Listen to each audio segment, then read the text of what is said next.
Mummy, मैं अब घर का खर्चा पूरा नहीं कर सकता। आप जानती है कि कितनी महंगाई है, और फिर मेरी पत्नी भी उम्मीद से है। आपको भी पता है कि आजकल नॉर्मल डिलीवरी तो होती ही नहीं है। मुझे अपनी पत्नी की डिलीवरी के लिए भी पैसे जमा करने हैं, और फिर बच्चा पैदा होने के बाद भी 100 तरह के खर्चे निकल आते हैं। आप मुझे माफ़ कर दीजिए। हम तो भाई के मुंह से ये सब सुनकर हक्का बक्का रह गए। मम्मी ने भाई से कहा, तुम यह क्या कह रहे हो? जानते हो न कि हम माँ बेटी का इस दुनिया में तुम्हारे सिवा कोई नहीं है। तुमने हमसे हाथ खींच लिया तो हम क्या करेंगे? भाई ने कंधे उचकाते हुए कहा, मुझे नहीं पता कि आप क्या करेंगी। मैं तो खुद बहुत मजबूर हूँ। नहीं तो आप जानती है मुझे आपकी कितनी चिंता है। मम्मी बोली, मनोज, तुम्हें मुझ विधवा का ख्याल नहीं है तो अपनी अनाथ बहन का ही एहसान कर लो। तुम हमारे साथ यूं पेश मत आओ। मम्मी की बातें सुनकर भाभी अपने कमरे से बाहर आ गई। वह कहने लगी, मैंने तो तुम्हें पहले ही कहा था कि हम ये घर छोड़कर चले जाते हैं, क्योंकि इस घर में रहते हुए आपकी मम्मी हमें सुकून से जीने नहीं देगी। ये बहुत ढीठ है। आपने साफ साफ अपनी मजबूरी बता दी, मगर मजाल है जो इन्हें आपका एहसास हो। कैसे आपकी मिन्नतें करने लग गई। मनोज भाई बोले, हाँ शांति, तुम ठीक कह रही हो। ऐसा करो, अपना सामान पैक कर लो, हम आज शाम ही घर से निकल जाएंगे। मम्मी झट से उठ खड़ी हुई। उन्होंने कहा, नहीं मनोज, ऐसा मत करना। ठीक है, तुम घर का खर्चा नहीं देना चाहते तो मत देना, मगर घर से मत जाना। मेरे लिए यही काफ़ी है कि मेरे घर में एक आदमी मौजूद थे, जिसके कारण मेरी बेटी सुरक्षित रहेगी। कोई मर्द आंख उठाकर भी मेरी बेटी को नहीं देख सकेगा। भाई कहने लगा, मम्मी देख लो, आपके पास वक्त है। सोच लो कि आप हमें इस घर में देखना चाहते भी या नहीं। इतना कहकर भाई घर से बाहर निकल गया और भाभी भी अपने कमरे में चली गई। मैं मम्मी के पास बैठ गई। मम्मी मुझे देखते ही फूट फूट कर रोने लगी। मैं ऊंची आवाज में बोली, इन दोनों पति पत्नी को घर से निकालकर बाहर फेंको। ये घर आपके नाम पर है। ये दोनों पति पत्नी यहाँ से चले जाएंगे तो हम किराएदार रख लेंगे। हमारा खर्चा निकलता रहेगा। फिर हमने इनका क्या करना है? मम्मी ने मेरे मुंह पर हाथ रख दिया और बोली, प्रीति, तुम्हें मेरे सर की कसम है, चुप हो जाओ। ऐसी बातें अपने मुंह से मत निकालो। मुझे गुस्सा तो बहुत आया, मगर मम्मी की वजह से चुप हो गई। मुझे अच्छी तरह पता था कि भाभी हम माँ बेटी से चिढ़ी हुई है। उसका बस नहीं चलता था कि वह हमें इस घर से निकाल दे। पिताजी जब जिंदा थे उस वक्त भी भाभी घर में बहुत लड़ाई झगड़े करती थी, और भाई हर बार अपनी पत्नी का ही साथ देता था। तब पिताजी कहते थे, मेरे बाद तुम लोगों का क्या होगा? मुझे तो नहीं लगता कि ये दोनों पति पत्नी तुम लोगों को ज्यादा देर तक बर्दाश्त कर पाएंगे। पिताजी बड़े दूरदर्शी थे। शायद उन्हें पहले ही अपनी मौत का और उसके बाद हमारे साथ होने वाले सुलूक का अंदेशा हो गया था। पिताजी के देहांत को अभी 1 ही साल हुआ था कि भाई ने हमसे मुंह फेर लिया। उसने मम्मी के इलाज के लिए पैसे देना बंद कर दिया। मम्मी ब्लड प्रेशर की मरीज थी, उन्हें रोज गोली खानी पड़ती थी, मगर भाई ने पैसे से हाथ खींच लिया तो मम्मी ने दवाई खाना भी छोड़ दिया। इस वजह से उनकी तबीयत अक्सर खराब रहने लगी। वह दिन ब दिन कमजोर होती जा रही थी। उनकी हालत देखकर मेरा दिल खून के आंसू रोता था, मगर मैं अपनी माँ के लिए कुछ कर नहीं सकती थी। भाई तो पहले ही आंखें फेर चुका था, और अब वह हमारे खाने पीने के खर्च से भी आज़ाद होना चाहता था। साफ साफ कहूँ तो वह अपना किचन अलग करना चाहता था। भाई हमारा अकेला सहारा था। हम बेहद परेशान थे और चुपचाप आंसू बहाए जा रहे थे।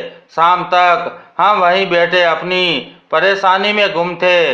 तभी भाभी अपने कमरे से बाहर निकली और तेज आवाज में बोली, आज कोई किचन में जाएगा या कोई मर गया है जिसका शोक मनाया जा रहा है। आपको पता भी है कि मैं उम्मीद से हूँ, छठा महीना लग चुका है। इन दिनों औरतों को वैसे भी बहुत भूख लगती है और तुम माँ बेटी काम चोरी करके यहाँ बैठी हुई हो। किचन में जाकर कुछ खाने पीने के लिए बनाओ, मेरा जी घबरा रहा है। मम्मी ने भाभी की बात सुनी तो झट से उठकर बैठ गई। मैंने मम्मी का हाथ पकड़कर उन्हें रोकने की कोशिश की और बोली, भाभी जब हमारे पास कुछ खाने का ही नहीं है तो बनाना क्यों? हमारे पास न तो पैसे है जिससे सब्जी ला सके और न ही आटा है जिससे रोटी बना सके। एक भाई था हमारा, वह भी आपने हमसे छीन लिया। अब हम किचन में जाकर क्या करेंगे? आप अपने लिए और अपने पति के लिए खाना बनाइए और खाइए। भाभी बोली, प्रीति तुम्हारी तो बहुत ज़्यादा जुबान चलने लगी है। तुम्हें दूसरे घर जाकर क्या करना है? मुझे तो लगता है तुम बहुत जल्दी तलाक लेकर हमारे सर पर वापस आकर बैठ जाओगी। मैं बोली, पता नहीं मैं ज़्यादा बदतमीज हूँ या आपको इतनी भी शर्म नहीं आई कि आपने किस तरह एक माँ से उसका बेटा छीन लिया। भगवान से डरो, आप भी माँ बनने वाली है। अगर कोई आपकी गोद में पड़ी हुई औलाद को इसी तरह छीन ले तो। मेरी चलती जुबान को अचानक भाई के थप्पड़ ने रोक दिया।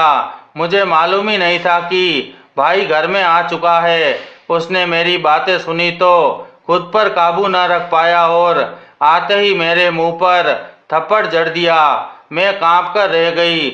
आज तक किसी ने मुझ पर हाथ नहीं उठाया था। मैं भागकर कमरे में चली गई। मम्मी भी मेरे पीछे आई। वह गुस्से में बोली, तुम्हें शर्म आनी चाहिए। तुमने इस तरह के शब्द अपने मुंह से निकाले ही क्यों? तुमने मेरे पोते को बद्दुआ क्यों दी? तुम्हारी शिकायत भाभी से है, उस मासूम जान से तो नहीं थी जो दुनिया में आया ही नहीं, और तुम उसी को बद्दुआ देने लगी हो। मैं मम्मी के गले लग गई और फूट फूट कर रोने लगी। मैंने कहा, मम्मी मुझे नहीं पता कि मेरे मुंह से ये शब्द कैसे निकल गए। मेरा बिल्कुल इरादा नहीं था। मैं उनके बच्चे को कुछ कहना ही नहीं चाहती थी। मैं तो भाभी को भगवान से डरा रही थी ताकि वह डर जाए और हमारे साथ ऐसा व्यवहार न करे। मम्मी जो पहले से ही बहुत दुखी थी, आज मेरे साथ साथ खुद भी रो पड़ी। इतने में भाई कमरे में आ गया और कहने लगा, माँ अगर ये रोना धोना खत्म हो गया तो किचन में चली जाओ। मेरी पत्नी को भूख लगी है, उसके लिए खाना बना दो। मम्मी ने जल्दी से आंसू पोंछे और बोली, हाँ मनोज तुम चिंता मत करो, मैं अभी किचन में जाती हूँ। मम्मी ने मुझे छोड़ा और कमरे से बाहर चली गई। मुझे लगा शायद इन लोगों का दिल पिघल गया है जो कह रहे हैं कि खाना मम्मी ही बनाएगी। इसका मतलब यही था कि खाना दोनों के लिए नहीं बल्कि चारों के लिए बनेगा। रो रो कर मेरे भी सर में दर्द हो गया था और जोर की भूख लगने लगी थी। मैं कमरे में अंधेरा करके लेटी रही। बाहर जाने से डर लग रहा था, कहीं भाई मुझे फिर से न मारने लगे। मुझे मम्मी का इंतज़ार था कि वह कब कमरे में आएगी और खाना देगी। इंतज़ार करते करते रात के 9 बज गए। मम्मी कमरे में दाखिल हुई तो मैं जल्दी से उठ बैठी, मगर ये देखकर दंग रह गई कि मम्मी के हाथ खाली थे। मैं बोली, मम्मी मेरा खाना कहाँ है? मम्मी की आंखों में आंसू आ गए। उन्होंने कहा, बेटा सारा दिन मजदूरी करती हूँ, किचन में खाना तो मुझे भी नहीं मिला, तुम्हें कहाँ से मिलेगा? इतना काम अगर मैं किसी और के घर में जाकर करती तब भी वह मुझे 2 वक्त की रोटी और सब्जी जरूर देते, मगर ये अपने लोग हैं। जानती हो ना कि अपनों की अंतरात्मा मरी हुई होती है। मैं उठकर मम्मी के पास गई और बोली, मम्मी आपको भूख लगी है? मम्मी ने सिर हिला दिया। यह देखकर मेरा कलेजा कटकर रह गया। मैंने कहा, मम्मी आप चिंता मत करो, मैं अभी इंतज़ाम करती हूँ। इतना कहकर मैं कमरे से बाहर जाने लगी तो मम्मी ने मेरा हाथ पकड़ लिया और बाहर जाने से रोक लिया। मैंने पूछा, क्या बात है मम्मी? उन्होंने मेरे दोनों हाथ अपने हाथ से लेकर जोड़े और बोली, मेरे लिए कोई फसाद मत खड़ा कर देना। मैं नहीं चाहती कि तुम्हारा भाई इस घर से निकल जाए। तुम्हें तो मालूम है ना, जब तक मर्द घर में होता है वहाँ की औरतें सुरक्षित रहती है। अगर घर में मर्द न हो तो दूसरे मर्दों को रास्ता मिल जाता है और फिर लोग बातें भी बनाते हैं। मेरी बेटी ऐसी वैसी हरकत मत कर देना जिससे तुम्हारा भाई नाराज होकर घर छोड़ दे। मैं बोली, मम्मी आप कैसी बातें कर रही हो? मैं ऐसा वैसा कुछ नहीं करूँगी। मैं आपको और दुख नहीं दूंगी। आप मुझ पर भरोसा रखिए। इतना कहकर मैं बाहर चली गई। मैंने दुपट्टा ठीक किया और घर से बाहर निकल गई। पड़ोस का दरवाज़ा खटखटाया। ममता आंटी, जो मम्मी की अच्छी दोस्त थी, मुझे उम्मीद थी वे मदद करेगी। उन्होंने दरवाज़ा खोला तो मुझे देखकर हैरान रह गई और बोली, क्या बात है बेटी, खैर तो है? तुम इस वक्त हमारे घर कैसे आ गई? मैंने कहा, मम्मी को बहुत भूख लगी है और घर में खाने को कुछ नहीं है। आपके पास थोड़ा सा खाना हो तो मुझे दे दीजिए। आंटी की आंखों में आंसू आ गए। वह कहने लगी, तुम्हारे घर में खाने के लिए कुछ क्यों नहीं है? पहले तो कभी ऐसा नहीं हुआ। मैंने कहा, भाई ने मेरी और मम्मी की जिम्मेदारी उठाने से इनकार कर दिया है। मम्मी सारा दिन किचन में काम करती रही, इसके बावजूद हमारे पास खाने के लिए कुछ भी नहीं है। आंटी ने जल्दी से मुझे ताज़ा रोटी बनाकर दी और साथ में सब्जी, दाल और चावल दिया। मैं उनका धन्यवाद करके वापस घर आ गई। मम्मी को खाना खिला दिया तो वह बहुत खुश हो गई। फिर कहने लगी, बेटी तुमने बिना वजह हाथ फैलाया। मेरे दिल को चैन नहीं मिल रहा कि तुम्हें मांगना पड़ा है। मैंने तो कभी भी तुम लोगों को मांगना सिखाया ही नहीं। मैं बोली, मम्मी जब अपने बेघर हो जाए तो दूसरों से मदद लेने में कोई हर्ज नहीं है। मम्मी कहने लगी, प्रीति मुझे तुम्हारी जुबान से बहुत डर लगता है। तुम जरूर मेरे लिए कोई तमाशा खड़ा करोगी। देखो मैं तुम्हारे सामने हाथ जोड़ती हूँ। जब तुम्हारे भाई ने मुझ पर जुल्म कर ही दिया है तो अब तुम भी उसके नक्शे कदम पर मत चलो। तुम्हारी ये बातें मुझे तकलीफ देती है। तुम्हें अच्छा लगेगा कि ये बातें सुनकर मेरा ब्लड प्रेशर हाई हो जाए। मैं चुप हो गई। अगली सुबह ममता आंटी हमारे घर आई थी। उन्होंने मम्मी के हाथ पर रुपए रख दिए। मम्मी ने वह पैसे लेने से इनकार कर दिया तो ममता आंटी ने मम्मी को अपने सर की कसम दे दी। वह कहने लगी, अगर तुमने मुझे कभी अपनी बहन समझा है तो तुम मुझसे मदद ले लो, नहीं तो मैं समझूंगी कि हमारा रिश्ता खोखला था। मम्मी पैसे लेना नहीं चाहती थी मगर फिर उन्होंने पकड़ ही लिए। मम्मी ने आंटी से वादा किया कि वह बहुत जल्द उनके पैसे लौटा देगी। आंटी कहने लगी, मुझे इन पैसों की जरूरत नहीं है, ये मेरी तरफ से तुम्हारे लिए तोहफा है, तुम इसको कबूल कर लो। मम्मी खामोश हो गई। फिर आंटी के जाने के बाद मम्मी बाजार से आटा और कुछ सब्जियां वगैरह ले आई और मेरे लिए वह अपने लिए खाना बना लिया।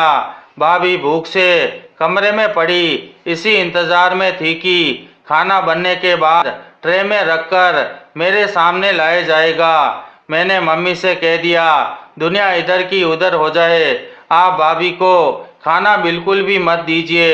मम्मी कहने लगी, मैं मजबूर हूँ, तुम क्यों ऐसी बातें करती हो? मैंने भी मम्मी को अपने सिर की कसम दी और कहा, अगर आप मजबूर है तो मैं भी मजबूर हूँ। मैं आपको यूँ किसी की नौकरानी करते हुए नहीं देख सकती। मेरा बाप बहुत स्वाभिमानी था, आप उनकी पत्नी है। आप अपने आप को इस तरह बेबस ना करें कि लोग आपको कुचल कर गुजर जाए। मम्मी खामोश हो गई। जाहिर सी बात है कि उन्हें मुझ पर गुस्सा आया होगा, मगर क्योंकि मैंने उनको अपनी कसम दे दी इसलिए वह चुप होकर कमरे में बैठी रही। मैंने उठकर दरवाज़ा बंद कर दिया। हम दोनों माँ बेटी ने पेट भरकर खाना खाया और आराम से लेट गई। अभी आधा घंटा गुजरा था कि किचन से बर्तनों के खटखटाने की आवाज़ आने लगी। भाभी ने हमारे दरवाजे को पीटना शुरू कर दिया। वह कहने लगी, जल्दी करो, दरवाज़ा खोलो। तुम दोनों माँ बेटी सुबह से किचन में क्या कर रही थी? अब जब मैं खाना देखने गई तो वहाँ कुछ भी नहीं पड़ा हुआ। मुझे अपने कमरे की तलाशी दो। मैंने कहा, मेरी दोस्त ने मुझे पैसे दिए थे, उनमें से मैं अपने लिए सब्जी वगैरह लेकर आई थी, वही हमने बनाकर खा लिया।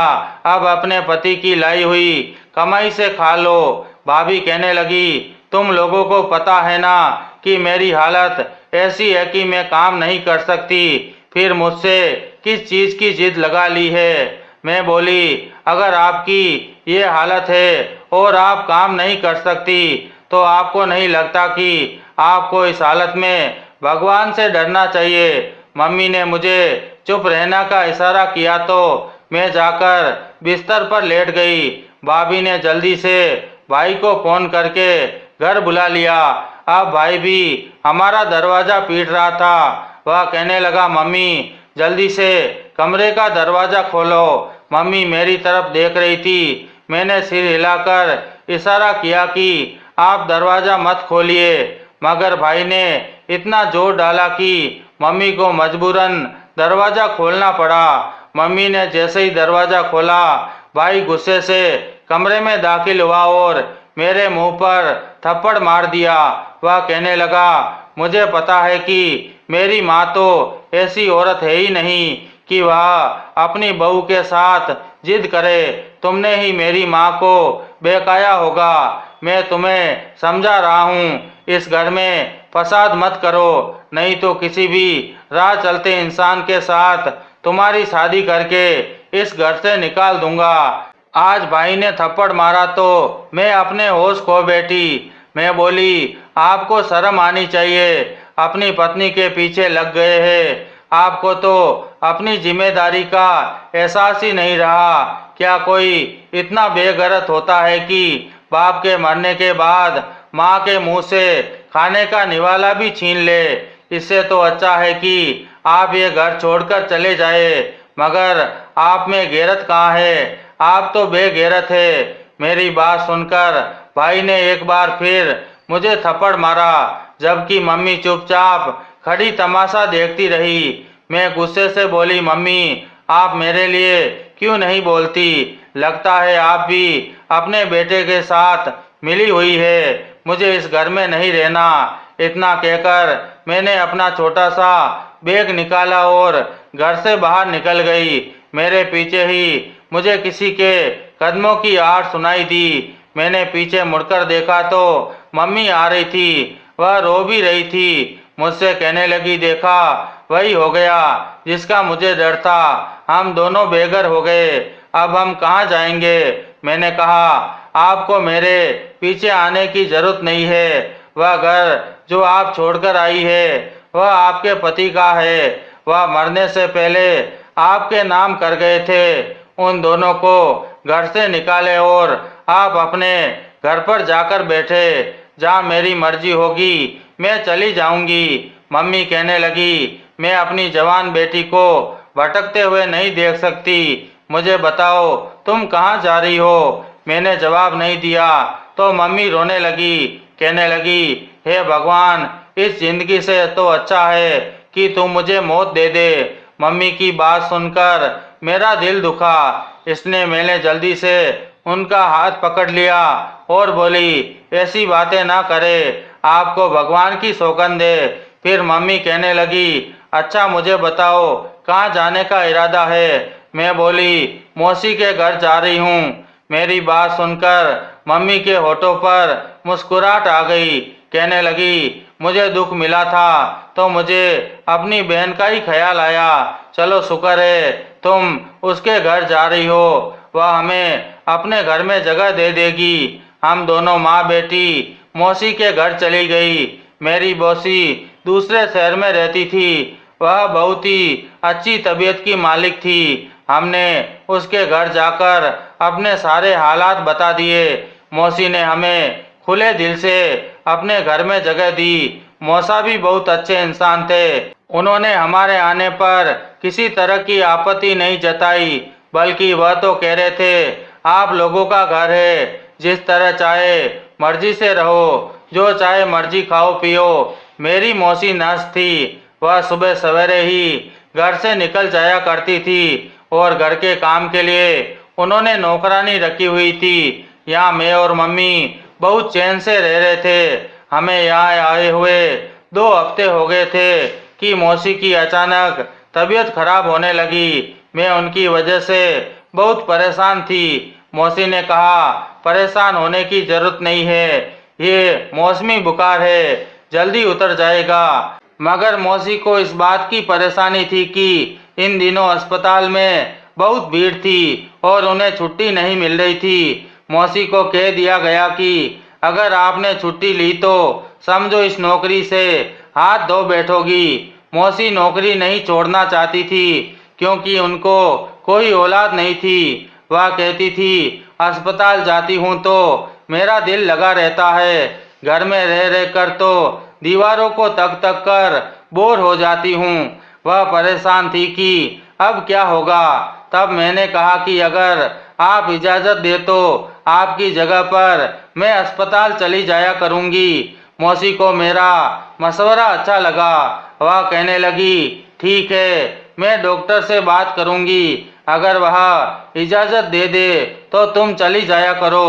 उन्होंने डॉक्टर से पूछा तो उन्होंने इजाज़त दे दी थी क्योंकि मौसी की तबीयत सच में खराब थी। वह अस्पताल जाने की हालत में नहीं थी, जबकि अस्पताल में भी किसी की जरूरत थी। मैं जाने लगी तो तब मुझे मौसी ने एक बात कही। वह कहने लगी, मेरी बात याद रखना, दुनिया इधर की उधर हो जाए, तुम किसी डॉक्टर से पैसे मत लेना, न ही किसी से बात करने की कोशिश करना।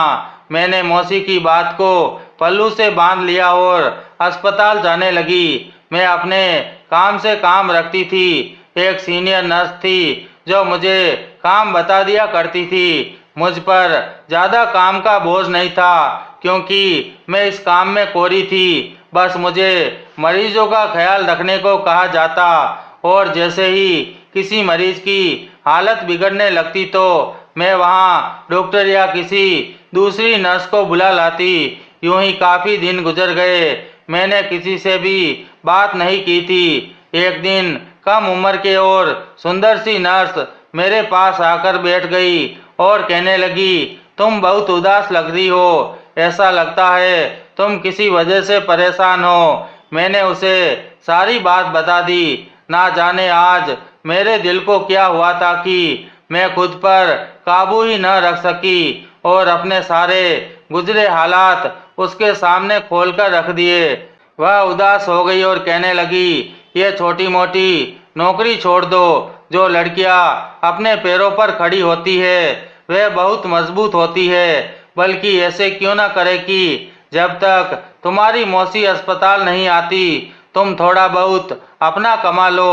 मैंने कहा, यह कैसे मुमकिन है। वह कहने लगी, तुम लेबर रूम की सफाई कर दिया करो, मैं तुम्हें इसके अलग से पैसे दूंगी। वहाँ की मौसी छुट्टियों पर है। मैंने उसकी ऑफर मंजूर कर ली, मगर मैंने ये बात मौसी से छुपा ली। अब मैं रोज लेबर रूम की सफाई करती और नर्स के कहने के मुताबिक वहाँ रखी कचरे की थैलियाँ बाहर फेंक आती। बदले में मुझे हजारों रुपए मिल जाते।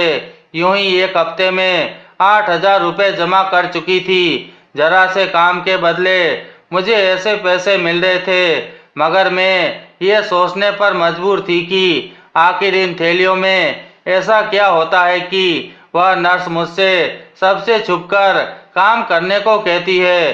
दिन ब दिन मेरा शक बढ़ता जा रहा था। एक दिन मैंने देखा कि एक बड़ी सी गाड़ी उन कचरे की थैलियों को उठा रही थी। वह गाड़ी बहुत खूबसूरत थी। वह कचरा उठाने वाली बिल्कुल भी नहीं लगती थी। अब मुझे लगा कि बात इतनी सीधी नहीं है जितनी दिख रही है। जरूर इसमें कोई राज छुपा है। तो शक से मुझे मजबूर होकर इस बार मैंने थैली खोलकर देखी। उसके अंदर तो अस्पताल की बहुत महंगी दवाइयाँ और टीके रखे हुए थे। ये एक सरकारी अस्पताल था और यहाँ गरीबों का मुफ्त इलाज किया जाता था। मगर कुछ दिनों से अस्पताल में ये खबर फैल रही थी कि यहाँ की दवाई और टीके कम पड़ने लगे। सीनियर डॉक्टर का यही ख्याल था कि शायद मरीज बहुत ज़्यादा आने लगे हैं, जिसकी वजह से सारी दवाइयाँ ख़त्म हो रही है। अब मैंने देखा कि दवाइयाँ कम पड़ गई थी तो अस्पताल की तरफ से फ्री नहीं दी जा रही थी, बल्कि मरीजों को पर्ची बनाकर दी जाती थी जिस पर दवाई वगैरह लिखी होती थी, जो कि लोगों को खुद खरीदनी पड़ती। अब मैं सारा खेल समझ गई थी। नर्स मुझसे गैर कानूनी काम करवा रही थी। अब दवाइयाँ और इंजेक्शन मुझसे बाहर फेंकवाती थी, जिन्हें एक गाड़ी में ले जाती थी। यकीनन वह दवाइयाँ किसी दूसरी जगह बेचकर लाखों रुपए कमा रही थी। इसकी वजह से बहुत से गरीब लोगों को परेशानी का सामना करना पड़ रहा था। मैंने सोच लिया कि मैं इस काम में उसका साथ नहीं दूंगी, चाहे दुनिया इधर की उधर हो जाए। मैं इसका राजपास करके रहूंगी। मैंने हिम्मत की और सीनियर डॉक्टर के पास चली गई। मैंने उन्हें सारी बात बता दी। वह मेरी बात सुनकर हैरान रह गए। पहले तो उन्होंने मानने से इनकार कर दिया, फिर जब मैंने उन्हें सबूत दिया तो उन्होंने मेरा धन्यवाद किया और कहा, अभी ये बात तुम बिल्कुल मत खोलना, मैं उसको पुलिस के हवाले करवाऊंगा। सीनियर डॉक्टरों ने पहले से ही पुलिस को बुला लिया था। जब नर्स ने मुझे कचरे वाली थैलियाँ फेंकने को कहा तो डॉक्टर ने पुलिस को इशारा किया। उन्होंने आकर तलाशी ली तो अंदर से दवाइयाँ और इंजेक्शन बरामद हुए। पुलिस ने उस नर्स को गिरफ्तार कर लिया क्योंकि मैंने डॉक्टर की मदद की और सरकारी दवाइयों की गैरकानूनी बिक्री को बेनकाब कर दिया था। इसलिए मुझे सरकार की तरफ से 1 लाख रुपए इनाम भी मिला। साथ ही मुझे नर्सिंग की फ्री क्लासेस करने का ऑफर भी दिया गया। मैं बहुत खुश थी। जब मैंने ये बात मौसी और मम्मी को बताई तो वे भी बहुत खुश हो गई।